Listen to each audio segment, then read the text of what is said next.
მოგესალმებით, ხალბატონებო და ბატონებო, ვიწყებთ საქართველოს პარლამენტის ჯანმრთელობის დაცვის და სოციალური საკითხების კომიტეტის მურიგს ხდომას. კვორუმი გვაქვს, ხო? ასევე მივესალმებით ჩვენი კომიტეტის ახალ წევრს, მოგესალმებით ხალბატონო ქეთევან, გისურვებთ წარმატებულ მუშაობას ჩვენს კომიტეტთან. გვაქვს ამის გამოცდილება და მოხარული ვიქნებით თუ თქვენს აქტიურად ჩაებებით კომიტეტის მუშაობაში. მადლობა რომ მობრძანდით. დღის წესრიგთან დაკავშირებით შეკითხვები თუ გვაქვს ორი საკითხი. ეს არის შრომის ინსპექციის სამსახურის მიერ წარმოდგენილი შრომის ინსპექციის სამსახურის მთავარი შრომის ინსპექტორის 2024 წლის ანგარიშის განხილვა და მეორე სხვა საორგანიზაციო საკითხები. ხო არა გაქვთ დღის წესრიგთან დაკავშირებით რამე შესწორებები და დამატებები? კეთილი, დიდი მადლობა. მაშინ გადავიდეთ საკითხის განხილვაზე. ჩვენთან არიან ბატონი ბექაფერაძე თავის გუნდთან ერთად, მოგესალმებით თითოეულ თქვენგანს. მადლობა რომ მობრძანდით. მადლობა იმ ბროშურისთვის, რაც წარმოგვიდგინეთ თქვენი ანგარიში 2024 წლის. როგორც მოგეხსენებათ, ჩვენი კომიტეტი არის წამყვანი ამ საკითხის განხილვაში, ვიცით რომ სხვა კომიტეტებზეც ჰქონდათ ეს ყველაფერი და მოხარული ვიქნებით თუ ნაყოფიერად გავაგრძელებთ მუშაობას ჩვენს კომიტეტზეც.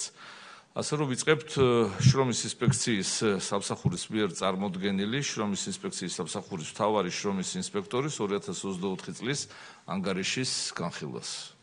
გისმენთ ბატონო ბექა. მოგესალმებით, ბატონო თავმჯდომარე, პარლამენტის პარლამენტის წევრებო. დიდი მადლობა, მინდა გადაგიხადოთ პირველ რიგში იმ უპირობო მხარდაჭერისთვის, რომელიცაც შრომის ინსპექციის სამსახური გასული წლის და ზოგადად წლების განმავლობაში გრძნობს. მაქვს პატივი წარმოგიდგინოთ გასული წლის 2024 წლის ანგარიში, სადაც მოკლედ შევაჯამებ ძირითად ასპექტებს, რომელიც განახორციელა სამსახურმა და დეტალურად ასევე წარმოდგენილი არის შრომის ინსპექციის სამსახურის საქმიანობის ანგარიში, რომელიც როგორც ოფიციალურად, ასევე აქვე არის წარმოდგენილი. როგორც მოიხსენებათ, შრომის ინსპექცია 2015 წლიდან ჯანდაცვის სამინისტროს ფარგლებში ჩამოყალიბდა. პირველ ეტაპზე ეს იყო დეპარტამენტის სახით, ხოლო ეტაპობრივად მისი მანდატი იზრდებოდა და ფართოვდებოდა. ფაქტობრივად თითოეულ წელს შეიძლება ითქვას, რომ ახალი მანდატი ჰქონდა სამსახურს. 2016 წლიდან გვაქვს იძულებითი შრომისა და შრომითი ექსპლუატაციის ზედამხედველობის მანდატი. 2018-19 წლებში მნიშვნელოვანი რეფორმები განხორციელდა შრომის უსაფრთხოების კანონმდებლობის თვალსაზრისით, ხოლო 20-21 წლებში უკვე ფაქტობრივად ახალი მანდატი შრომის კოდექსის და საჯარო სამსახურის კანონის ზედამხედველობის დაგვემატა და ფაქტობრივად ამ რეფორმებით სრულად ვახორციელებთ ზედამხედველობას შრომის კანონმდებლობით გათვალისწინებულ ნორმებზე. ძირითადად ხაზი რომ გაუსვა აღმასრულებელი ვართ შრომის უსაფრთხოების კანონის და თემატურად დაკავშირებული ტექნიკური რეგლამენტების, საქართველოს შრომის კოდექსის და თემატურად დაკავშირებული მთავრობის დადგენილებების, შრომის მიგრაციის მიმართულება. ეს არის კიდევ ერთი ახალი მიმართულება, რომელიც სრული მანდატით 2026 წლიდან დაგვემატება და ამაზე დეტალურად უკვე მომდევნო წელს წარმოგიდგეთ ანგარიშს, ვინაიდან პირველი რეფორმით წელსაც გარკვეული აქტივობები განვახორციელეთ და საჯარო სამსახურის შესახებ კანონი, როგორც უკვე აღნიშნე, ასევე არის ჩვენ მანდატს დაქვემდებარებული. ძირითადად წარმოდგენილი არის 6 დეპარტამენტით შრომის ინსპექციის სამსახურის საშტატო ოდენობა არის ეხლა უკვე წელს 190 ერთეული, თუმცა 167-ით იყო წარმოდგენილი გასულ წელს, საიდანაც 130-მდე არის ინსპექტირების განმახორციელებელი პირი. ჩვენ ასევე გვაქვს ვალდებულება კანონით, რომ განახორციელოთ მეტნაკლებად ბალანსი ქალისა და მამაკაცის, ამიტომ ამ ნაწილშიც მეტნაკლებად შეძლებს და გვარად დაცული არის ეს ბალანსი კანონით გათვალისწინებული მოთხოვნებით. რაც შეეხება შემოწმებულ ობიექტებს, წლიდან წლამდე უნდა აღინიშნოს, რომ არის მზარდი ეს მაჩვენებელი 2021 წელთან შედარებით 2024 წელს არის 78%-ით გაზრდილი შემოწმებული ობიექტების მაჩვენებელი და ჯამში 5000-ზე მეტი ობიექტი იქნა შემოწმებული. ეხლა რაც შეეხება უშუალოდ შრომის უსაფრთხოების შესახებ კანონით გათვალისწინებული მოთხოვნების დაცვას, 1900-ზე მეტი 1900-ზე მეტ ობიექტზე განხორციელდა ინსპექტირება, 3200 პირველადი და რეინსპექტირება, ანუ განმეორებითი ინსპექტირება განხორციელდა, როდესაც ხდება გარკვეული შეუსაბამობის აღმოჩენა ობიექტზე, როგორც მოიხსენებათ, გვაქვს მანდატი, რომ სანამ არ აღმოიფხვრება დარღვევა, მანამდე განახორციელოთ შემოწმება და რაც ყველაზე მნიშვნელოვანია, ალბათ 84000-ზე მეტ დასაქმებულ პირს შეეხო გასულ წელს ჩვენს მიერ განხორციელებული მანდატი. მთავრობის დადგენილებით გვაქვს განსაზღვრული ეკონომიკური საქმიანობები და ფაქტობრივად ყველა ეკონომიკური საქმიანობა იქნა შემოწმებული გასულ წელს, თუმცა ცხადია, მეტწილად ყურადღება ეთმობა მაღალი რისკის შემცველ ობიექტებს, როგორც არის ვთქვათ, სამშენებლო სექტორი, სადაც უფრო მეტი ჯერადობით ინტენსივობით ხორციელდება მონიტორინგი. რაც შეეხება გავლენით დარღვევებს, ზოგადად მოგახსენებთ, მაგალითად ეს უკავშირდება სწავლების და ინსტრუქტაჟის ჩატარებას, ინდივიდუალური დაცვის და კოლექტიური დაცვის საშუალებების არქონას, მოაჯირებთან დაკავშირებულ პრობლემებს და ასე შემდგომ, რომელიც დეტალურად არის უკვე ანგარიში აღწერილი. რაც შეეხება ალბათ ზომი ყველაზე მეტად ეფექტურობის არის ინციდენტები და ფატალური შემთხვევები სამუშაო ადგილზე. უნდა აღინიშნოს, რომ ერთი შეხედვით ანგარიშებს როდესაც ვნახავთ, ინციდენტების ოდენობა 2019 წლიდან იყო მზარდი მაჩვენებელი, ერთი შეხედვით, იმიტომ ვამბობ, რომ არ არსებობდა სრულყოფილი აღრიცხვიანობის მეთოდოლოგია, იყო შინაგან საქმეთა სამინისტრო, რომელიც თავიანთი მიზნებისთვის აწარმოებდნენ სტატისტიკას, თუ სისხლისამართლებრივი პასუხისმგებლობა დადგებოდა ამ თუ იმ საქმეზე. ჩვენ უკვე აღვრიცხავთ ნებისმიერი ტიპის შემთხვევას, რომელიც სამუშაო ადგილზე ხდება, ამიტომ ერთი შეხედვით გამოჩნდა, რომ თითქოს სტატისტიკა გაიზარდა, ამ დროს კი არ გაიზარდა, გაუმჯობესდა, თუმცა უკვე 2023-24 წლებში აქაც ფიქსირდება კლების ტენდენცია. რაც შეეხება ფატალურ უბედურ შემთხვევებს, 44%-ით არის შემცირებული ფატალური უბედური შემთხვევები 2018 წელთან შედარებით და წინსწრებით, რომ ვთქვათ, 2024-25 წლის შედარება წინა საანგარიშო პერიოდთან 50%-იანი კლება არის ფატალური უბედური შემთხვევების სამუშაო ადგილზე.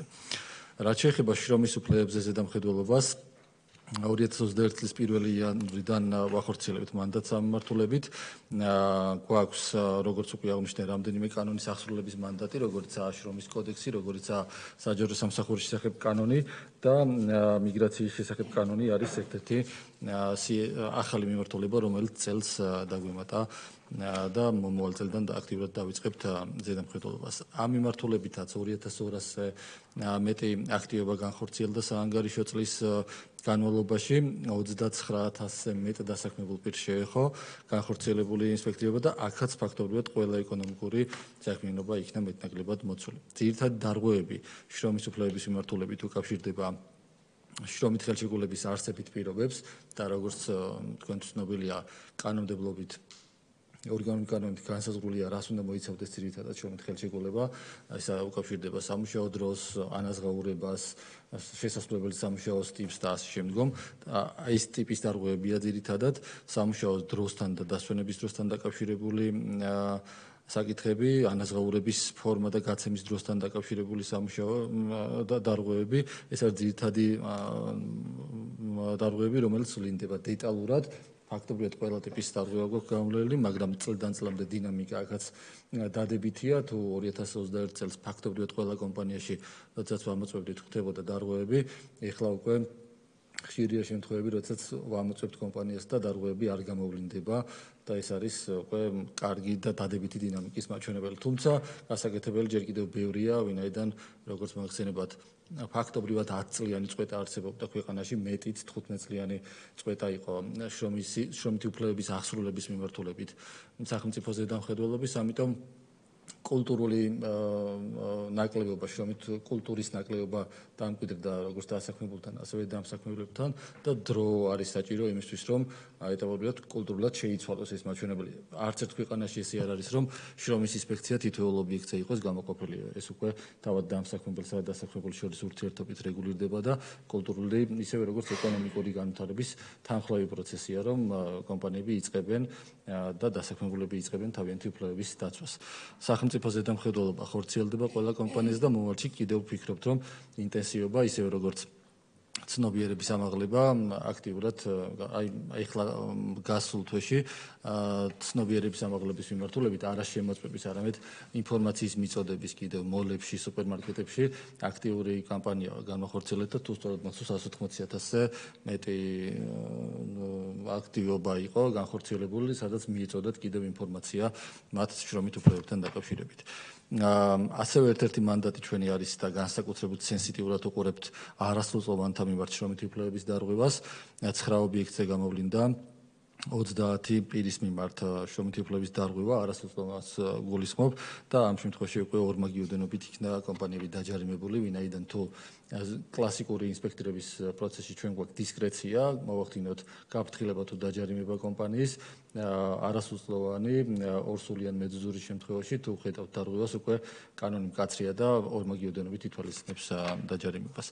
დისკრიმინაცია შრომით ურთიერთობაში არის ასევე ერთ-ერთი ჩვენ ძირითადი მიმართულება. 72 კომპანიის მიმართ იქნა დადგენილი დისკრიმინაცია საანგარიშო პერიოდში და მათ შორის ეს მოიცავს წინა სახელშეკრულებო ურთიერთობას, როდესაც ვაკანსიის გამოცხადების დროს ხდება დისკრიმინაციული მოტივით გარკვეული დათქმების გაკეთება. მაგალითად, ცხადდება ვაკანსია 45 წლამდე ქალის ან კაცის აყვანის მიზნებისთვის და როდესაც ჩვენ უკვე მონიტორინგს ვახორციელებთ და ვერ ასაბუთებს კომპანია ლეგიტიმურ მიზანს, რატომ არის შეზღუდული კონკრეტული ასაკით ან კონკრეტული სქესით, ამ შემთხვევაში დგება უკვე დისკრიმინაცია. და თქვენ კარგად მოგეხსენებათ კომიტეტის წევრებს, ჩვენ 2 წლის წინ შეხვედრაც და გარკვეული ბუკლეტიც დავამზადეთ პრევენციისთვის, რომელიც დაიგზავნა აბსოლუტურად ყველა მეწარმე სუბიექტს შემოსავლების სამსახურის მეშვეობით, მათი დახმარებით და კიდევ ერთხელ გავაცანით, როგორ უნდა მოხდეს პრევენცია და თავიდან არიდება დისკრიმინაციული მიმართულების. რაც შეეხება იძულებითი შრომისა და შრომითი ექსპლუატაციის წინააღმდეგ ბრძოლას, აქ როგორც მოიხსენებათ, ჩვენ ვართ ერთ-ერთი რგოლი, ერთ-ერთი ჯაჭვი იმ დიდ უწყებებთან ერთად, რომლებიც ახორციელებს ერთობლივად ზედამხედველობას იძულებითი შრომაზე და ტრაფიკინგზე, აქ ჩართულია როგორც პროკურატურა, შინაგან საქმეთა სამინისტრო და სხვადასხვა უწყებები, რომლებიც თუ ჩვენ აღმოვაჩენთ და ეჭვი გვაქვს, რომ გარკვეულწილად შესაძლოა იძულებითი შრომის ნიშნები არსებობდეს, უკვე სხვა უწყებებთან ერთად ვახდენთ ზედამხედველობას და ერთი ფაქტით გამოვლენილი იქნა ამ მიმართულებით საანგარიშო პერიოდში. რაც შეეხება მიგრაციის მიმართულებით განხორციელებულ ამ მიმართულებით დაახლოებით 300-მდე ობიექტი შემოწმდა. რაც შეეხება მიგრაციას, ეს როგორც გითხარით, ახალი მანდატია, პორტალზე რეგისტრაციის ვალდებულება გაუჩნდათ, რომ ნებისმიერი უცხოელი უნდა იყოს დარეგისტრირებული ჯანდაცვის სამინისტროს პორტალზე. 120 კომპანია შემოწმდა საანგარიშო პერიოდში, ეს მცირე მაჩვენებელია, ვინაიდან კანონი ბოლო რამდენიმე თვის განმავლობაში ამოქმედდა და მალევე კანონი გაფართოვდა და უკვე ჩვენი მანდატი 2026 წლის 1 მარტიდან იქნება გაცილებით ფართო სპექტრის, სადაც თუ რომელიმე უცხოელი არალეგალად იქნება დასაქმებული სამუშაო ადგილზე, გამოიწვევს შესაბამის ადმინისტრაციულ სახდელს. შრომის ურთიერთობის აკრედიტებული პროგრამის მონაცემებით ასევე სადაც თქვენი კომიტეტის წევრი ბატონ ლადო არის წარმოდგენილი და მადლობა მას აქტიური თანამშრომლობისთვის 2024 წელს ასევე აქტიურად ხორციელდებოდა აკრედიტაციის პროგრამის შეკრება, სადაც კომპანიებს ენიჭებათ სწავლების განხორციელების უფლება და ასევე წელს არის ახალი ეტაპი, როდესაც 3 წლიანი ნებართვები გაიცემა და გაგრძელებასთან დაკავშირებით გასულ კვირაში თქონდა შეხვედრები. ასევე ბატონი ზალიც იყო წევრი, არის წევრი დღემდე ერთ-ერთი კომისიის. საანგარიშო პერიოდში ჩვენ მივიღეთ ერთი ტექნიკური რეგლამენტი, ეს არის სამუშაო სივრცეში სამუშაო მოწყობილობების გამოყენების უსაფრთხოებისა და ჯანმრთელობის დაცვასთან დაკავშირებული ტექნიკური რეგლამენტი, მთავრობის დადგენილების 135 დადგენილების ფარგლებში. და ასევე ერთ-ერთ ტექნიკურ რეგლამენტში მშენებლობასთან დაკავშირებით შესულია ცვლილებები, კერძოდ ხარაჯვების მოწყობასთან დაკავშირებით. ასევე აქტიურად განახორციელეთ საინფორმაციო კამპანია 37 შეხვედრა გაიმართა უწყებებთან, ბიზნეს სექტორის წარმომადგენლებთან და მომზადდა 10 ვიდეორგოლი და მასმედიის საშუალებით, ისევე როგორც სოციალური ქსელის მეშვეობით აქტიურად მიეწოდა დაინტერესებულ პირებს მასთან დაკავშირებული საკითხები და სიახლეებს ან რა მოთხოვნებს აყენებდა ზედამხედველი ორგანო. სამალოთ ჩვენ აქტიურად განახორციელებთ და განმოგრძობთ როგორც ზედამხედველობას, შრომის უსაფრთხოებისა და შრომით უფლებების მიმართულებით, ასევე რამდენიმე ტექნიკურ რეგლამენტზე აქტიურად მუშაობთ, რომელიც ახლოს პერიოდში დაიწყება განხილვები და უკვე მთავრობის მოწონების შემთხვევაში იქნება მიღებული. დიდი მადლობა. კითხვების შემთხვევაში მზადდება.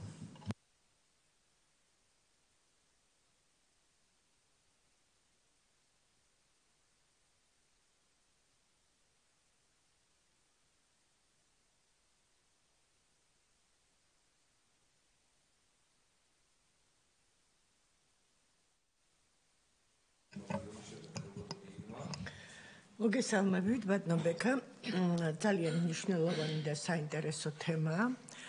ჩვენ ერთი 10 დღის უკანაც მოვისმინეთ აუდიტის ხდომაზე იყო ანგარიში წარმოადგენელი და ფაქტიურად თავიდან ბოლომდე ბატონმა ბექამ ახსნა ყველა ის პრობლემა და ის საკითხი, რომელიც ამ მეტად მნიშვნელოვანმა სიბმა განახორციელა მთელი ამ პერიოდის განმავლობაში. ძალიან კარგია, რომ ყოველწლიურად უკეთესი შედეგები გვაქვს, რომელსაც ჩვენ ვისმენთ კომიტეტის ხდომაზე და მადლობა ბატონო თავმჯდომარე, რომ კიდევ ერთხელ ეს საკითხი წამოწია ჩვენმა კომიტეტმა და ანგარიში მოვისმენეთ, რატომ? იმიტომ რომ ძალიან აწუხებს ადამიანებს ეს მეტად მნიშვნელოვანი საკითხი. ბატონმა ბექამ აქ აღნიშნა, რომ 2024-სა და 25 შორის ანალიზი გააკეთეთ, რომ რაც შეეხება ფატალურ შემთხვევებთან დაკავშირებით შემცირებულია და 2018 წლის შემდეგ 54%-ით, ხოლო 2024-სა და 25 შორის 50%-ით. რა თქმა უნდა, ეს მისასალმებელია, მაგრამ მაინც არ არის კარგი, რადგან გვაქვს ასეთი ფაქტები და სწორედ მე ეს შეკითხვა მექნება, რომ როგორ არის დაცული შრომის უსაფრთხოების წესრიგი, როგორ ხორციელდება მონიტორინგი, თქვენ ახსენეთ რეგლამენტი თქვენს მაშინ რა ქვია გამოსვლაში და აღნიშნეთ, რომ ამ კუთხით ძალიან მაქსიმალურად ხორციელდება ტექნიკური რეგლამენტის განხორციელება და როგორ მიმდინარეობს ამ კუთხით მუშაობა და მეორე საკითხი, მათ შორის ახსენეთ ინციდენტები და რას ნიშნავს ეს ინციდენტები, ალბათ ეს დარღვევებიდან გამომდინარე არის ეს ინციდენტები და კიდევ მეორე კითხვა, რომ აღნიშნეთ აღრიცხვიანობის ფაქტები და ამბობთ, რომ თქვა აუდიტის ხდომიდან მასოს, რომ თქვენ ანალიზი ქონდეთ გაკეთებული სხვა ქვეყნებთან მიმართებაში და აღრიცხვიანობა რადგან დაიწყეთ, ამიტომაც გვაქვს ჩვენ აი ასეთი ფაქტები და ეხლა როგორ არის 2024-სა და 25 შორის არსებული სიტუაცია, ვიცი რომ შრომის ინსპექცია ყველაფერს აღრიცხავს თავიდან ბოლომდე და ამიტომაც არის ეს ციფრი წინ დადებული. მე წარმატებები მინდა გისურვოთ თქვენს მუშაობაში. ძალიან კარგია რომ ასე კონკრეტულად ყველა საკითხთან დაკავშირებით და ყველა ანგარიშის დროს თქვენ უფრო უკეთესი ანგარიშიც დგები და თქვენს კოლექტივს და თქვენ მინდა მომავალში კიდევ მეტი უკეთესი შედეგებით მოგწანდეთ ჩვენი კომიტეტის ხდომაზე. მადლობა. მადლობა ქალბატონო ირმა.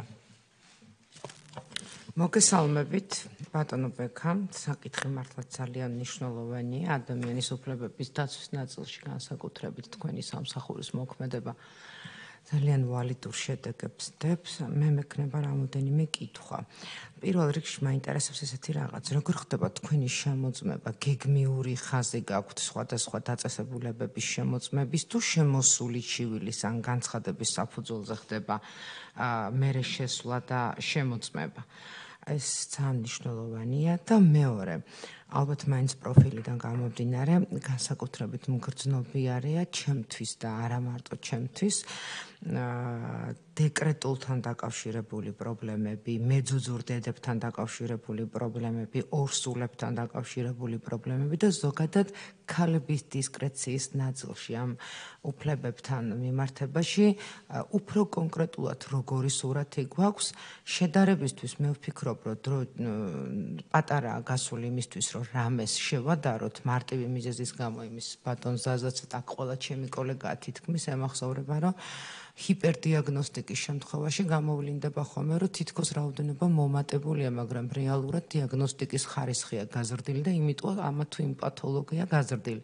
აქაც ესეთი შემთხვევა გაქვს, იმიტომ რომ არ იყო, გაჩნდა და რაოდენობები არსებობს, ამიტომ შედარება გაჭირდება, მაგრამ აი ამ მიზნობრივ ჯგუფებთან მიმართებაში განსაკუთრებით რა ციფრები გვაქვს და თუ გამოიკვეთა რომელიმე კონკრეტული ორგანიზაციის ან სისტემური ორგანიზაცია, სადაც უფრო მეტად აღინიშნება ეს. და კიდევ ერთი საკითხი.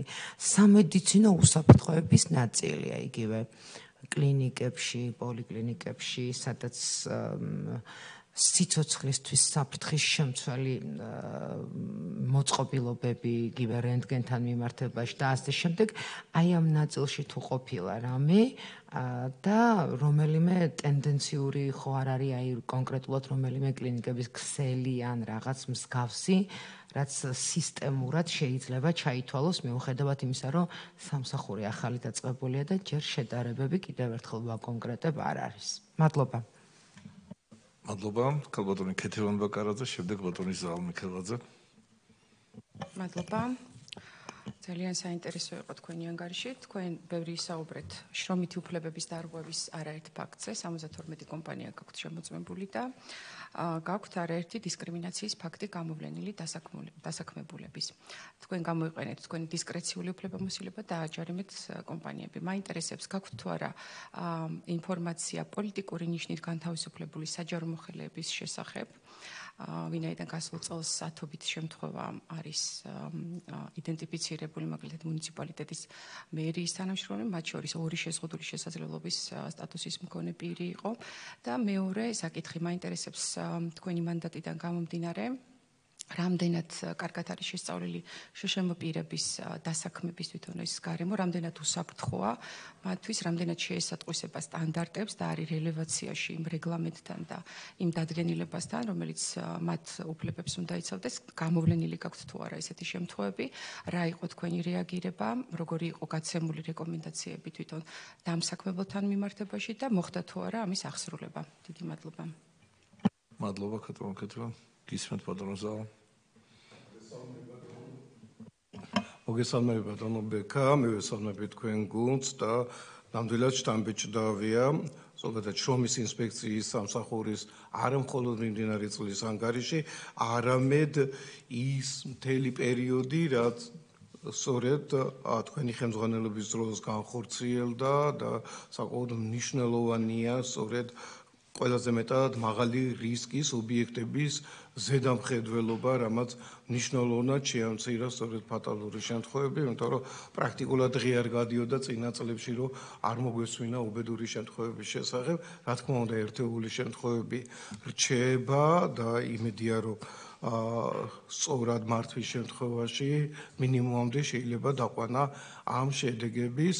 ორი კითხვა მექნება ბატონო ბექა, ერთი რამდენად მოცულია ყველა რეგიონი შრომის უსაფრთხოების სამსახურის შესაბამისი ფილიალებით და კადრებით და მეორე ეხება ანაზღაურებადი შვებულების სწორად წარმოების სტატისტიკა რამე თუ არსებობს, იმიტომ რომ არის მომართვები განსაკუთრებით სამინისტრო დაწესებულების თანამშრომლების მიერ, რომ ისინი ვერ სარგებლობენ ანაზღაურებადი შვებულებით, ან სარგებლობენ ეგრეთ წოდებული 1/12 პრინციპით, რომ ზოგიერთი დაწესებულება მათ აჭრის ამ 1/12-ს ყოველთვიურად და სწორედ იმის ხარჯზე უშვებს შემდეგ შვებულებაში რამდენად სწორია ეს პრაქტიკა და რამდენად შესაძლებელია ესეც მოექცეს ამ ზედამხედველობის ქვეშ. მადლობა. მადლობა ბატონო ზაალ. გისმენთ ბატონო ვლადიმერ. დიდი მადლობა, მოგესალმებით სულ ჩვენ ვინ გვისმენთ სულ ადამიანს ჩვენთან ერთად და ქვეყნას უსურვებ წარმატებას და მშვიდობას პირველ რიგში. ეხლა ამ დოკუმენტის უკან უამრავი შრომა, უამრავი ყველა ციფრის უკან კონკრეტული ადამიანია, როგორც საქმის გამკეთებელი, ასე მისი საქმის შემოწმებელი. ეს თვალი, ყური, ტვინი, გული, ყველაფერი არის სახელმწიფოს იმ ადამიანების მიმართ, რომელმაც სიმბიოზში ერთად უნდა გააკეთონ საქმე და შექმნან დოვლათი, ააშენონ ქვეყანა, მაგრამ ეს ყველაფერი უნდა იყოს უსაფრთხოების საფუძველზე. და ეს ჩვენი კანონმდებლობა და კანონმდებლობის აღსრულებელი ორგანო კარგად არ თქმევენ თავის საქმეს. ეს აქედან დავიწყე მადლობის თქმა, იმიტომ რომ მე ძალიან ჩვენ ყველანი არა მარტო ჩვენ ნებისმიერი მოქალაქე თვალყურს ადევნებს და ხედავს თუ როგორ რეაგირებს სახელმწიფო თქვენი მეშვეობით აი ამ ხალხის აქ დასაქმებული. და პირველი შეკითხვა, ყოფნით ეს ხალხი. იმიტომ რომ პირველი ის არის რომ ჩვენ ვითარდებით, ბევრი საწარმოები კიდე მეტი გვექნება, ბევრი თვალყური მისადევნებელი იქნება და ერთი რამე მინდა ყველას ვაუწყო და აქ ვისარგებლო შემთხვევით, იმიტომ რომ მე მაქვს პატივი ვითანამშრომლო უფრო ამ ფორმატის გარეთ კიდე ამ შესანიშნავ ადამიანებთან, თავდადებულ ადამიანებთან და მინდა ერთი რამე თქვა რომ ესენი ინსპექტორებით რაც შემოიფარგლებიან. აი ყველას მინდა ეს ყველა ყურის გასაგონად მინდა ვთქვა, იმიტომ რომ ჩვენ ერთი ოჯახი ვართ, საქართველოს ერთი ოჯახია, ოპოზიცია, პოზიცია, ჩვენ ერთი ოჯახი ვართ, ერთ საქმეს ვაკეთებთ, ვიდაებთ ბევრს, მაგრამ კაი საქმე გამოგვივა ბოლოში. რა მინდა ვთქვა, უყურე, ესენი ინსპექცია არ არის, ეს არის განმანათლებები არიან. მე ბევრჯერ დავსებია იმ შემთხვევებში, სადაც დასაქმებულები და დამსაქმებლები და დასაქმებლები როგორ ჯერდებიან ერთად, როგორ შედიან მათი მეოხებით, ესენი ბუფერის როლს თამაშობენ, ესენი მედიატორები არიან და ავითარებენ იმ იდეას, რომ თქვენ მოდევები არ უნდა იყოთ ერთმანეთის, თქვენ ერთმანეთს უნდა ხელი შეუწყოთ, დასაქმებელი. ამიტომ რაღაცა კითხვები რომელი გამიშება, ამის გათვალისწინებით მინდა ეს ვთქვა. პირველი ასეთი.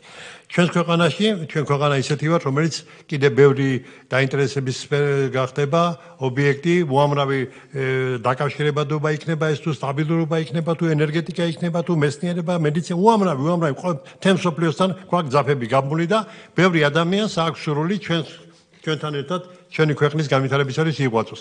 ამიტომ ჩვენ ტერიტორიაზე მუშაობს სამი ტიპის ორგანიზაციები. ეს არის სუფთა ქართული, ეს არის შერეული და ეს არის უცხოური. ეხლა პირველი შეკითხვა მაქვს ასეთი. თქვენი დაკვირვება თუ გაქვთ გაკეთებული, ან და მომდევნო იქნება გავაკეთოთ. თქვენი ინსპექტორების შედეგად სად უფრო მეტი არის გამოვლენილი დარღვევები? ჩვენი შერეულში თუ უცხოურში? თუ არის ეს დარღვევები და ასეთი გრადაციები თუ გაქვთ? იმიტომ რომ მე აქეთ ცალკე კითხვა მიწერია.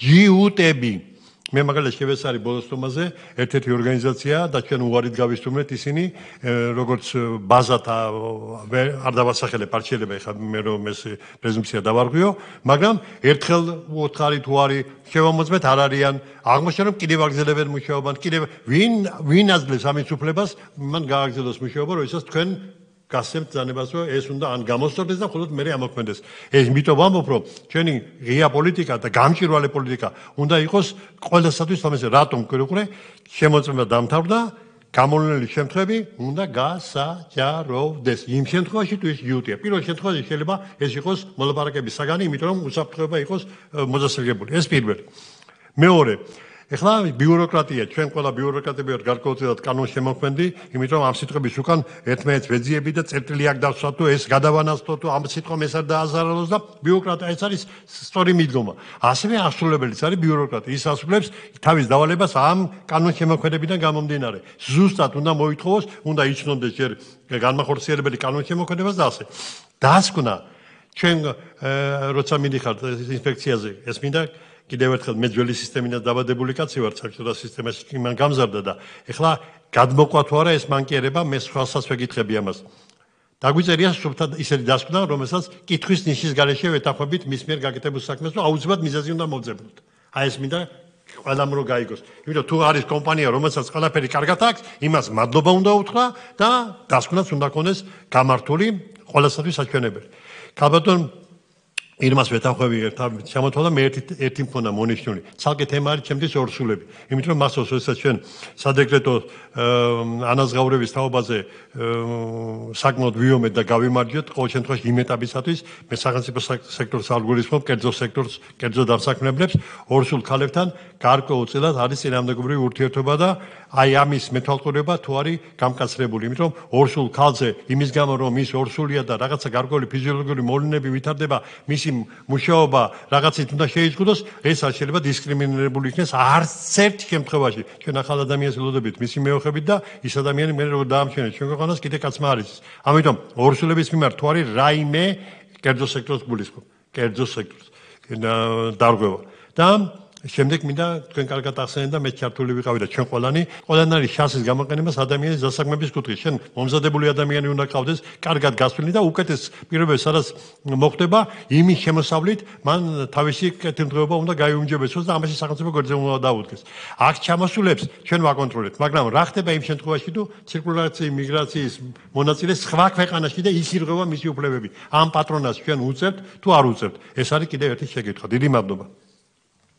მადლობა. კიდე შეკითხვები ხო არა გაქვთ? მადლობა თქვენს გუნდს იმ ნაყოფიერი შრომისთვის, რაც გაწიეთ ამ წლების მანძილზე. თქვენ აბსოლუტურად ობიექტურად აღნიშნეთ, რომ პრაქტიკულად 15 წლიანი წვეთა იყო შრომის ინსპექციის სამსახურის მიხედვით და როდესაც სიპატ ჩამოყალიბდა 21 წელს, ძალიან მნიშვნელოვანი შედეგები დაიდო. ჩვენ ქალბატონმა იმამაც ბრძანა აუდიტის ხდომაზე ცოტა ხნის წინ ნახეთ 2021-23 წლის მოხსენება აუდიტის და თქვენი პასუხები და ნამდვილად ის შენიშვნები, რომელიც იყო როგორ იქნა მიღებული თქვენს მიერ, რასაც ნათლად ცხადყოფს 2024 და 25 წლის შედეგები, რომელიც დღეს გააჩნია შრომის ინსპექციას ჩვენ სახელმწიფოში.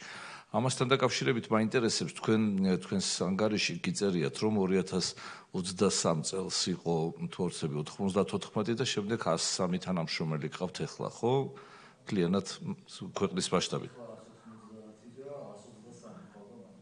ბოდიში 123 და 190. და პრაქტიკულად ამ ერთ წელიწადში მოხდა 68%-ით მატება შემოწმებული ობიექტების 5000-მდე ობიექტი, რამაც 84000 დასაქმებული ადამიანს მოიცავს ეს 5000 ობიექტი და რა თქმა უნდა უმნიშვნელოვანესი, რაც ყველა გამოსვლელმა აღნიშნა, ეს იყო 54%-იანი კლება ფატალური შემთხვევების, რა თქმა უნდა ეს თითოეული იმ ადამიანის დამსახურება, ვინც თქვენ შეამოწმეთ და რა თქმა უნდა თქვენი სამსახურის, რომელიც კონტროლს ახორციელებს. ამ მიმართულებით მაინტერესებს, როგორ ფიქრობთ თქვენ 2025-26 წლების პერსპექტივას, გჭირდებათ დამატებითი კადრების მატება, განსაკუთრებით რეგიონალურ ჭრილში, რომელიც ჩემო კოლეგებმაც აღნიშნენ, ვიცით, რომ მცირედი დისპროპორცია აღმოსავლეთ-დასავლეთ საქართველოს შორის თქვენი თანამშრომლების. ხო არ ფიქრობთ აქ რას გეგმავთ სამინისტროსთან ერთად თანამშრომლების მატებას, რომ მეტი მოცულობა იყოს, რომ ეს ფაქტები, რაც ჩვენ გვაქვს და გააჩნია ჩვენ სახელმწიფოს, რომ მინიმუმამდე იქნეს დაყვანილი. კიდევ ერთხელ გამოვხატავ ჩვენი კომიტეტსაც და გეტყვით მადლობას და გისმენთ კითხვებზე პასუხებით. დიდი მადლობა. მოგახსენებთ თითოეულ კითხვაზე პასუხს. იყო აგრესვიანობასთან დაკავშირებით და კლებასთან დაკავშირებით. ნამდვილად ესე არის მეთოდოლოგია, როგორც უკვე აღნიშნე, არ არსებობდა მანამდე, იყო სხვა მიზნებისთვის და არ იმსახურებოდა ეს შრომის უსაფრთხოების მიმართულებით გარკვეული ანალიზის გაკეთებისთვის, რომ მოხდარიყო დამუშავება 2019 წელს შინაგან საქმეთა სამინისტროსთან მქონდა ჩვენ კომუნიკაცია და აქედან გამომდინარე შევჯერდით, რომ მათი მეთოდოლოგია იქნება სხვა და ჩვენი იქნება სხვა, ვინაიდან მათ შორის თუ არ არის შრომითი ურთიერთობა ფიზიკურად აქ უკვე განსხვავებული მანდატი აქვს ჩვენ სამსახურს და შინაგან საქმეთა სამინისტროს. ამიტომ ეს მეთოდოლოგია, კლების ტენდენცია 2019-20 წლებში აჩვენა მატება, თუმცა ამის შემდგომ უკვე არის კლების ტენდენცია თითოეული ამ მიმართულებით. 50%-იანი კლება არის საგრძნობი გაუმჯობესება, თუმცა ქალბატონმა რიმამ აღნიშნა და აქ შეფასებაც იყო აუდიტის სამსახურის მიერ, სადაც ჩვენი არგუმენტიც ეს არის. გეთანხმებით და ცალსახად არ შეერთიადებენს რო იყოს, არ შეიძლება რა იქ ვისაუბროთ აბსოლუტურ წარმატებაზე. თუმცა ისეთ ქვეყნებშიც კი, სადაც 100 წლოვანზე მეტი არის შრომის უსაფრთხოების სისტემების ეფექტური ზედამხედველობა, ნულოვანი ფატალური შემთხვევების მაჩვენებელი არცად არ არის, არც თუ ქვეყანაში არ ფიქსირდება. და შრომის უსაფრთხოებაში არის ეგეთი აქსიომა, რომ სამუშაო ადგილი აბსოლუტურად უსაფრთხო არასდროს არ იქნება. ყოველ სამუშაო ადგილს გარკვეული რისკი თან ახლავს, მთავარია ეს რისკი იყოს მართვადის გამო უნდა იყოს უსაფრთხოების სპეციალისტი დანიშნული და სახელმწიფო უნდა ახორციელებდეს ეფექტურ ზედამხედველობას. ამიტომ შეიძლება ესეთი ერთ შეხედვით თქვათ, რომ მაგალითად ევროკავშირის წამყვან ქვეყნებში ეს სიხშირეები ანგარიშება და სიხშირე იყოს უფრო ნაკლები, არა უშუალოდ ყოველწლიური ანგარიშები, არამედ ზოგადად სიხშირის შეფარდება, თუმცა უნდა აღინიშნოს ისიც, რომ ჩვენ ქვეყანაში ეკონომიკური განვითარების ტემპი, სადაც ქალაქში ყველა მოძრაობ და ხედავთ რა ოდენობის მშენებლობა და ეკონომიკური აქტივობა და ევროკავშირის წევრ ქვეყნებში ჩვენც ყველანი დავდივართ და ხედავთ, რომ იქ მშენებლობის ასეთი ტემპი დედაქალაქებში თუ სხვადასხვა ქვეყნებში ნაკლები არის შედარებით. ამიტომ ეს რიცხვი აბსოლუტურად შედარებადი შეიძლება არ იყოს დასავლეთ ევროპის ქვეყნებისთვის, უფრო მეტად აღმოსავლეთ ევროპას უნდა შევადაროთ, სადაც გაუმჯობესების და კარგი მაჩვენებელი რეგიონში მოწინავე მაჩვენებელი ნამდვილად აქვს საქართველოს შრომის ინსპექციის სამსახურს. ეხლა რაც შეეხება როგორ მოწდება კომპანიებს ვამწვევთ გეგმიურად ჩვენ წლის დასაწყისში ამ პერიოდულად ვამტკიცებ ნუსხას, სადაც არის გარკვეული კრიტერიუმები შერჩეული კომპანიები, თუმცა საჩივარი არის ასევე ის გარემოება, რომელსაც შესაძლოა დაეყრდნოს საზემხედველო უწყება, ჩვენთან დაახლოებით 20-30 საჩივარი ყოველდღიურად შემოდის. დაინტერესებულ პირს შეუძლია თავად აირჩიოს იყოს ეს კონფიდენციალური თუ არა კონფიდენციალური და ახდენს ზედამხედველობას შრომის ინსპექციის სამსახური. ანუ პასუხი არის, რომ გვაქვს როგორც გეგმიური, ასევე არაგეგმიური ინსპექტირებები. რაც შეეხება დეკრეტულ შებულებასთან დაკავშირებით 317 დასკვნა იქნა გაცემული საანგარიშო პერიოდში, სადაც ესეთი მნიშვნელოვანი და არსებითი ტიპის დარღვევა არ ფიქსირდებოდა. ერთი შემთხვევა იყო, სადაც ორსულობის ნიშნით დისკრიმინაცია დავადგინეთ საანგარიშო პერიოდში, თუმცა ასევე ორსულთან დაკავშირებული უფლებების რეალიზებისთვის 430 ზარი იქნა შემოსული სამსახურში საანგარიშო პერიოდში, რომელიც უფლების რეალიზების სხვადასხვა ასპექტს გულისხმობდა და აქ როგორც მოგეხსენებათ, არა მხოლოდ ზედამხედველობა, არამედ კონსულტაცია და ინფორმირების მიწოდების ვალდებულებაც გვაქვს ჩვენ და ვაწვდით ინფორმაციას. 430 ზარი მეტყველებს იმაზე, რომ დაინტერესებული არიან თავად კომპანიები, რომ ამ შემთხვევაში უზრუნველყო ამ უფლებების დაცვა. ასევე როგორც მოგეხსენებათ, მთავრობის დადგენილებით 2000 ლარამდე გაიზარდა დეკრეტულის თანხის მაჩვენებელი და ამ კუთხით კიდევ უფრო გაუმჯობესდა დაცვის მაჩვენებელი დეკრეტულის დროს. რაც შეეხება კლინიკების უსაფრთხოების ნაწილს, აქ როგორც მოგეხსენებათ, გარემოს დაცვის სამინისტროში არსებობს ბირთვული ზედამხედველობის სააგენტო, ბირთვული და რადიაციული, ძირითადად კლინიკების ნაწილს ამ ჭრილში ამოწმებენ ისინი, თუმცა ჩვენ უკვე დასკვნის ნაწილში თუ დასკვნა არ არის წარმოდგენილი აღნიშნული უწყების, ამ შემთხვევაში ვერთვებით, რაიმე ესეთი მნიშვნელოვანი დარღვევა გავლენილი ამ ეტაპზე არ ყოფილა. რაც შეეხება პოლიტიკური ნიშნით დისკრიმინაცია თუ ყოფილა და შუშუმა პირის უფლებების დაცვის თვალსაზრისით, აქაც შუშუმა პირებთან დაკავშირებით ჩვენ ვახდენთ ზედამხედველობას, თუ რაიმე შეუსაბამოვარი ცხადია, რომ მითებს გავცემთ, გასულ წელს ასევე შეიმუშავეთ სახელმძღვანელო, სადაც თანაბარი შესაძლებლობის გათვალისწინებით ყველა კომპანიას განუსაზღვრეთ და რეკომენდაცია მიცით, როგორ უნდა მოხდეს მათი უფლებების დაცვა, მათ შორის სამუშაოს დაწყებისთვის. პოლიტიკური ნიშნით დისკრიმინაცია ზოგადად ჩვენი ისტორიის განმავლობაში ცხადია გქონია, თუმცა აქ უნდა პათოსი თქვენი კითხვის რაც იყო, ამ წელში უნდა აღნიშნო, რომ გათავისუფლებაზე ზოგადად შრომის ინსპექციის მანდატი არ ვრცელდება და ამ შემთხვევაში რჩება მხოლოდ სასამართლო თუ ხდება შრომითი ურთიერთობების შეწყვეტა. ეს არის მუხლი, რომელზეც ზედამხედველობას არ ვახორციელებთ, დანარჩენი მთლიანად შრომის კოდექსის მუხლები ჩვენ დაქვემდებარებაშია. რაც შეეხება შრომის ანაზღაურებას სამედიცინო სექტორში, როგორც მოგეხსენებათ, გარკვეული მინიმალური ტარიფები არის დაწესებული, რეფორმა ჯამში შეეხო 25000-ზე მეტ დასაქმებულ პირს. აქ არის ხშირი ამ შემთხვევაში გამოწვევები, როდესაც საყოველთაო ჯანდაცვაში ჩართული კლინიკები ამბობენ, რომ ველოდებით სამინისტროდან და ამის გამო ხდება თქვათ ორთვიანი დაგვიანება.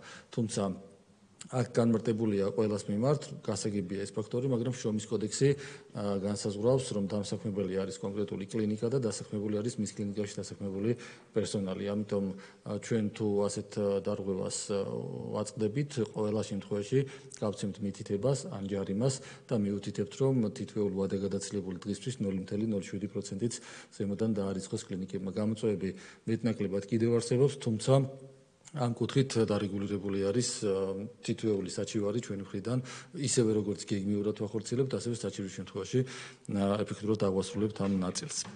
რაც შეეხება მე-7 და მე-11 კითხვა უკავშირდებოდა ადამიანების დამატების ოდენობას, მე ავნიშნე 15 წლიანი წყვეტა და ამიტომ კულტურული ნაკლებობა ფიქსირდება თქო ამას იმიტომ ვამბობ რომ არსებობს გარკვეული ქვეყნები სადაც ჩვენზე ნაკლები მცირე ოდენობის ინსპექტორები არის მაგრამ იმ ქვეყანაში შრომის უსაფრთხოების და შრომის უფლებების კულტურის წყვეტა არ ყოფილა კანონი მუდმივად არსებობდა როგორც მოიხსენებათ 2006 წელს სახელმწიფო დერეგულირების ფარგლებში გააუქმეს ყველაფერი და 2018 წლამდე ფაქტობრივად უსაფრთხოების ნორმების ზედამხედველობა არ ხორციელდებოდა 2013 წელს როდესაც ხელისუფლების ცვლილება მოხდა შრომის კოდექსში შევიდა ცვლილებები და ეტაპობრივად უკვე დაიხვეწა შრომის კოდექსი 2021 წლამდე სასამართლო იყო თუ ვინმე მიმართავდა მის შრომის უფლების დარღვევისთვის აღმასრულებელი და 2021 წლიდან ცხადია სასამართლოს მისი ფუნქცია აქვს მაგრამ პრევენციულად 2021-დან უკვე ჩვენ თითოეულ ამას აღვასრულებთ თუ გვეყოლება ადამიანების უფრო დიდი ოდენობა განსაკუთრებით რეგიონებში აუდიტის დასკვნაშიც ეს იყო მითითებული რომ თუ რაოდენობა იქნება უფრო მეტი ეს ბიუჯეტია დამოკიდებული ცხადია რომ უფრო მეტი ობიექტი იქნება პრევენციულად შემოწმებული და ეს კიდევ უფრო განამტკიცებს შრომის უფლებების დაცვას რაც შეეხება უცხოელებსა და ადგილობრივ კომპანიებს შორის სად უფრო მეტად არის დარღვევა ამ ნაწილში ახლა ესეთი დარღვევები იმდენად მასშტაბური არ არის რომ ცალკე სტატისტიკური მაჩვენებელი ამასთან დაკავშირებით გავუკეთებია უფრო მეტად შრომის უფლების დარღვევა ცხადია უცხოელებთან არის იმ კუთხით რომ მათ არ ესმით ხშირ შემთხვევაში ქართული ენა და კანონმდებლობასთან დაკავშირებით შეიძლება იყოს გარკვეული გამოწვევები მასშტაბური ვერ ვიტყვი რომ ეს არის საგრძნობლად თუმცა გამოწვევები არსებობს და მიგრაციის შესახებ კანონში ცვლილებები ამას ემსახურება რომ უკვე 2026 წლიდან თუ ეს გამოვლინდება ამის აღსრულების ნაკლები ბერკეტი არსებობდა ამდენ თუ გამოვლინდება მათ შორის არალეგალურად დასაქმება უკვე 2026 წლიდან ამას გავაკონტროლებთ თუ არის ესეთი კომპანიები სადაც ხარვეზი არ იქნა დაფიქსირებული არის და წლიდან წლამდე მზარდია უკვე ამ კომპანიების მაჩვენებელი როდესაც მივდივართ და მზად ხვდებიან რომ არ ფიქსირდება შრომის უსაფრთხოების თუ შრომის უფლებების მიმართულებით არსებული დარღვევები რაც მიუთითებს იმაზე რომ უკვე კულტურის ცვალებადობა დაწყებულია და არა მხოლოდ დალოდება თუ როდის შეამოწმებს შრომის ინსპექცია და ადამიანების ოდენობის ნაკლებობა სწორედ ამაზე ეს არის გამოწვევად რომ ელოდებიან ხშირად კომპანიები როდის შეამოწმებს ინსპექცია რომ მე დაიწყოს გარკვეული მოთხოვნების დაცვა და ამ შემთხვევაში კომპანიები როდესაც მზად ხვდებიან ინსპექტირებას კულტურის ცვალებადობას ნამდვილად მიუთითებს თუმცა ჩვენი ინტენსივობაც გაზრდილია ამ მიმართულებით რაც შეეხება შრომის უფლებების დაცვას საზღვარგარეთ ჩვენ არ გვაქვს საშუალება თუმცა პირადი კონტაქტებით ვცდილობთ მეტნაკლებად რომ სხვადასხვა ქვეყნის შრომის ინსპექციებთან გქონდეს კომუნიკაცია და თუ რამე არის არაფორმალურად შევატყობინოთ და უკვე ისინი ჩაერთონ ამ საქმეში გქონდა ჩვენ შეხვედრა ესეთ უწყებასთან 2 წლის წინ დაახლოებით სადაც განვიხილეთ თანამშრომლობის შესაძლებლობა ეს არის უწყება ელა რომელიც უზრუნველყოფს სხვადასხვა ქვეყნის შრომის ინსპექციების დაკავშირებას ერთმანეთთან კოორდინაციას თუმცა ფუნქციონირებს ამ ეტაპზე მხოლოდ ევროკავშირის წევრი სახელმწიფოებისთვის და არ არის ხელმისაწვდომი მათ შორის კანდიდატი წევრებისთვის თუმცა თანამშრომლობა გაგრძელდება და ვნახოთ თუ რაიმე შესაძლებლობა იქნება ამ ნაწილში იქნებით ჩართული სხვა გამოსავალი დღის მდგომარეობით საერთაშორისო ჭრილში არ არსებობს და ბატონ ზაზა როგორც თქვენ ბრძანეთ კადრებთან დაკავშირებით ისევე როგორც აუდიტის სამსახურმა გარკვეული მითები გასცა 2028 წლამდე უნდა მოახდინოთ დამატება კადრების ეს იქნება ბიუჯეტზე დამოკიდებული და ფინანსთა სამინისტროსა და თქვენი მხარდაჭერით გვაქვს იმედი რომ გაიზრდება ბიუჯეტი და ეტაპობრივად ეს უკვე გამოიწვევს კადრების მატებაც რაც შრომის უფლებების და შრომის უსაფრთხოების დაცვის თვალსაზრისით კიდევ უფრო წინ გადადგმული ნაბიჯი იქნება დიდი მადლობა ბატონო ბექა ერთოთი იქ როდესაც ციფრებზე ვსაუბრობდით ის 94 და 103 თორცების შრომის ინსპექტორის ციფრი მოვიყვანებთ და დანარჩენი ეს ყველა თანამშრომლის ციფრი მოიყვანეთ ხო თქვენ ესე იგი ჩვენ გასულ წელს ვყავდა 123 შრომის ინსპექტირებაზე პასუხისმგებელი პირი და დაახლოებით 20 ადამიანი დაემატა უკვე წელს 150-ზე მეტი იქნება უკვე 2026 წლიდან 23-ში იყო 167 რამდენადაც მახსოვს ჯამში, მაგრამ ინსპექტორების გამახორციელებელი კვლავ იყო 100 იყო. ინსპექტორება ძალიან რთული თემა არის, ძალიან საპასუხისმგებლო და ამ კადრებს სად ვამზადებთ და გვაქვს თუ არა ეს ბაზა ამ კადრების მომზადების ის არის უწყვეტი ციკლი თუ საჭიროების შემთხვევაში დგება გარკვეული ვადით, ეს არის საინტერესო. ჩვენ იდეა ქონდა და გვაქვს რომ ცალკე გადასამზადებელი ტრენინგ ცენტრი იყოს, თუმცა ჯერჯერობით ამის რესურსი არ გვაქვს. სამსახურში დამტკიცებული გვაქვს შესაბამისი მოდულები, ტრენინგ მოდულები, რა ცოდნას უნდა ფლობდეს შრომის ინსპექტორი და როდესაც ჯერ ერთი რომ კვალიფიკაცია როდესაც უყურებელობთ აქვს გარკვეული, თუმცა იმ სპეციფიურ მოთხოვნებზე, რომელიც გვჭირდება ჩვენ ზედამხედველობის განხორციელების დროს, შიდა რესურსით ვამზადებთ, მათ შორის მეც მოადგილეებიც და შესაბამისი პირები ჩართული არიან. ინსტიტუციური მეხსიერება საკმაოდ დიდი გვაქვს. მე პირადად 2015 წლიდან ამ სამსახურში ვარ, ჩემი კოლეგების დიდი ნაწილიც ასევე 2015 წლიდან არიან და ინსტიტუციური გამოცდილებიდან და სხვადასხვა საერთაშორისო ტრენინგ მოდულებიდან გამომდინარე ვახდენთ მათ გადამზადებას. რატომ და ეხლა უყურეთ ჩვენმა სახელმწიფომ ძალიან დიდი ყურადღება და აქცენტები გააკეთა პროფესიულ განათლებაზე. ჩვენ სკოლაში შევაშენეთ, ეხლა როგორც ალტერნატივა ძალიან დიდი ბაზა უნდა გააკეთეს, იმიტომ რომ ადამიანში იმდენი ნიჭია, რომ მან განათლებაც მიიღოს პროფესიული უნარჩვენებების და მე ეს გამოიყენოს. აი თქვენი უსაფრთხოების საკითხების მოსამზადებელი კადრებიც აი ამ სისტემაში საგანმანათლებლო ხო არ იქნება კარგად თქვენ მიერ მომზადებული წინადადების საფუძველზე რაღაცა სექტორის ხო არ გაჩნდება? ძალიან კარგი იქნება და დამატებითი კომუნიკაცია მექნება თქვენთან ამასთან დაკავშირებით. დიდი მადლობა. სწავლება ზოგადად ეს არის, როდესაც კომპანიებს აქვს ვალდებულება, რომ მათ დანიშნოს შრომის უსაფრთხოების სპეციალისტი, უნდა აკმაყოფილებდეს გარკვეულ სტანდარტს და ის რო გაიაროს, ჩვენ აი ამაზე ბრძანებდა ბატონ ლადო, წინა კვირაში თქონდა ეს კომისია, ჩვენ ვაძლევთ ორგანიზაციას, ძირითადად ეს არის საგანმანათლებლო სისტემაში არსებული ორგანიზაციები, აკრედიტაციას, რომ მათ მოამზადონ მსმენელები. კი. დიდი მადლობა. გონი შეკითხვები მეტი არ არის. კენჭისყრას დავაყენებ, ვარებ, რომ შევაფასოთ დადებითად. არის მომხრე. დიდი მადლობა. მადლობა ბატონო ბექამ, გილოცავთ ამ შეფასებას, ეს როგორც თქვენი წარმატების კიდე ერთხელ მეტყველებს, ისევე როგორც თითოეული თქვენი თანამშრომლის, მათ გაწეული შრომისთვის, ძალიან დიდი შრომაა გაწეული და ძალიან დიდი მადლობა ამისთვის. გისურვებთ წარმატებებს და დარწმუნებული ვარ, რომ მომავალ წელს უფრო მეტად წარმატებული იქნება თქვენი მოხსენება ვიდრე წელს. წარმატებები თქვენ. მეორე საკითხი გვაქვს საორგანიზაციო საკითხები, მინდა კომიტეტის წევრებს შეგახსენოთ, რომ მომავალ კვირაში გვაქვს სამუშაო შეხვედრა, გასვლით სამუშაო შეხვედრა დემოგრაფიის საკითხებთან, ძალიან მნიშვნელოვანი ჩვენი ქვეყნისთვის.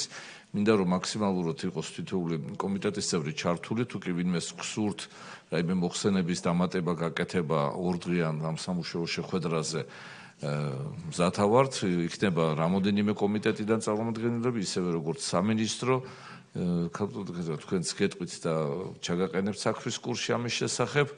ჯანდაცვის სამინისტროც იქნება მონაწილე და რა თქმა უნდა აჭარის ხელისუფლების წარმომადგენლებიც, ამიტომ გთხოვთ რომ მაქსიმალურად ჩავერთოთ ამ უმნიშვნელოვანეს საკითხებზე განხილვაში და ვისაც სურვილი გექთემათ შეგვიძლიათ ჩავერთოთ. 18. დიდი მადლობა, ამით დღის წესრიგი დღევანდელი კომიტეტის დღის წესრიგი დასრულებულია. დიდი მადლობა თითოეულ თქვენგანს.